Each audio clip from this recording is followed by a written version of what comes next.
మన ప్రభువైన యేసుక్రీస్తు నామమున అందరికీ ఉదయకాల సమయంలో శుభాభివందనములు తెలియజేసుకుంటూ ఉన్నాను. ఈ దినం దేవుడు ఒక మంచి వాగ్దానం చేత మనలందరినీ నడిపించుటకు ఆయన ఇష్టపడుతున్నాడు. మనము వాగ్దానం వినడానికి ఇష్టంగా ఉన్నామా ఒక్కసారి పరిశీలించుకొని మరి వాగ్దానంలోకి వెళ్దాం. చూద్దాము. పరిశుద్ధ గ్రంథంలో నుండి మత్తయి శుభవార్త 6వ అధ్యాయము 16వ లేఖనాన్ని ఒక్కసారి మనం చదువుకుందాం.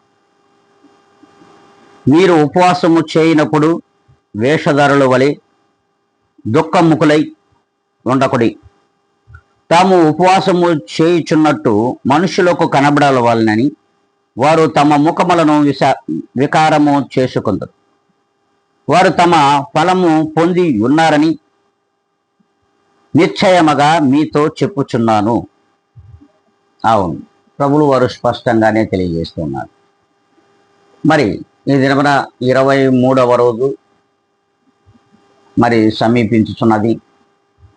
మనం ఉపవాసం స్టార్ట్ చేసినప్పటి నుండి కూడా ఈ 23 దినములు కూడా దేవునితో సహవాసం చేయాలని సత్సంకల్పము చేత సత్క్రియలు చేయుచు ఆయన యందు నడవగలిగినట్లయితే ఖచ్చితంగా దేవుణ్ణి మెప్పించగలం.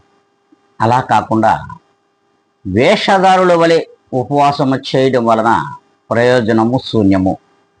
అందుకే ప్రభువులు వారే స్పష్టంగా మరి యెషయా గ్రంథము 58వ అధ్యాయంలో కూడా 5వ లేఖనాన్ని మనం పరిశీలించినట్లయితే, అట్టి ఉపవాసము నాకు అనుకూలమా? మనుషుడు తన ప్రాణమును బాధపరుచుకునవలసిన దినము అట్టిదేనా? ఒకడు జమ్ము వలె తల వంచుకొని గోనె పట్ట కట్టుకొని బూడిద పరుచుకొని కూర్చుండుట ఉపవాసమా? అట్టి ఉపవాసము యెహోవాకు ప్రీతికరమని మీరు అనుకుందురా? అవును, అంటే మనుషులందరూ చూడవలనని ఇలాంటి ఉపవాసాన్ని అనుసరించడం వలన ప్రయోజనము శూన్యం. మొదటగా నువ్వు సత్క్రియలు చేయుట మరవద్దు. ఇది వేషధారుల వలె మనుషులందరికీ కనబడవలనని ఉండడం వలన ప్రయోజనము అస్సలు శూన్యము అని దేవుడు స్పష్టంగా సెలవిస్తున్నాడు. మరి స్పష్టంగా సెలవిచ్చుచున్నటువంటి ఇట్టి మాటను మనము అంగీకరిస్తున్నామా అంటే అంగీకరించం. అందుకే వేషధారుల వలె ఉండవద్దు. ప్రభువు స్పష్టంగానే పరిశుద్ధ లేఖనములో మత్తయి శుభవార్తలో ప్రభువైన యేసుక్రీస్తు చెప్పినటువంటి మాట ఇది. వేషధారుల వలె. అందుకే అంటాడు, వేశ్యలకైనను పరలోక రాజ్య స్థానం ఉంద కానీ వేషధారులకు లేదు. అందుకని ఇట్టి వేషధారులను బట్టి ఆయన పరలోకమందు తీర్పు తీర్చబడి ఉన్నది. ముందుగానే మనకు ప్రతిఫలమును ఆయన ముందుగా ఇచ్చేస్తున్నాడు ఇట్టి వేషధారులకు. మరి ఇట్టి వేషధారుల వలె కనబడాలని అనుకుంటున్నావా ప్రియమైన విశ్వాసి? ప్రియమైన దేవుని బిడలారా, ఇట్టి వేషధారుల వలె కనబడడం వలన మనకు ఏ మాత్రము కూడా ప్రయోజనం లేదు. మొట్టమొదటగా నువ్వు సత్క్రియలు దేవునిలో చేయగలిగినట్లయితే లోకము నుండి నువ్వు విడిపడాలి, దేవుని ఒడిలో పడాలి. దేవుని ఒడిలో నువ్వు పడిన నాడు మాత్రమే ఇటు ఉపవాస క్రమంను దేవుడు మరి అంగీకరిస్తాడు.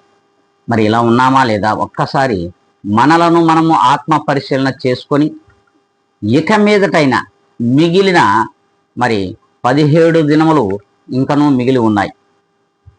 ఇటు మిగిలిన 17 దినములైనా సరే మరి నీ యొక్క క్రియలన్నిటిని కూడా దేవునికి ఇష్టముగా మార్చుకో. నువ్వు చేయదలసిన క్రియలన్నీ కూడా సత్క్రియలుగా ఉండాలి. అలా ఉండగలిగిన నాడు ఖచ్చితంగా నీ ఉపవాసమును దేవుడు అంగీకరిస్తాడు. అందుకే అంటున్నాడు, వేషధారులకు ముందుగానే తీర్పు తీర్చబడి ఉన్నది. ఆల్రెడీ ప్రతిఫలం ఎత్తిపెట్టేస్తున్నాడు. మరి అట్టి వేషధారుల వలె మనం ఉందామా?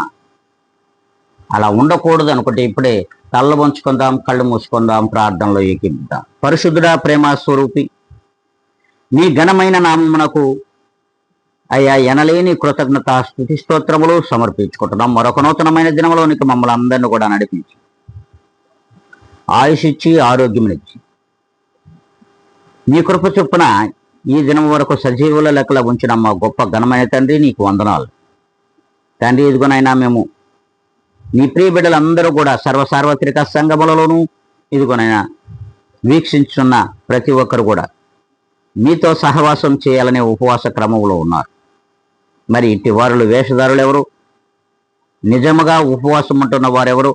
సమస్తమును నీకు మాత్రమే తెలియదు ప్రభా. ప్రతి హృదయమును నువ్వు పరిశీలించుచున్న దేవుడువు, పరిశోధించుచున్న దేవుడువు, పరీక్షించుచున్న దేవుడు కనుక ప్రతి ఒక్కరిని కూడా మీ చేతులకు అప్పగిస్తూ ఉన్నాను ప్రభా. వీక్షించుచున్న వారికి వినగలిగిన చెవులను మాత్రమే దయచేయండి, గ్రహించగలిగినటువంటి హృదయమును సంపూర్ణముగా దయచేయమని బ్రతిమలాడుకుంటూ జీవాధిపతి అయిన యేసు క్రీస్తు యొక్క గొప్ప ఘనమైన నామంలో నన్ను నేను మిక్కిలిగా తగ్గించుకొని మీ పాద ధూళిని అడిగి వేడుకొని ప్రార్థిస్తున్నాను మా ప్రియ గొప్ప పరలోక తండ్రి. ఆమెన్.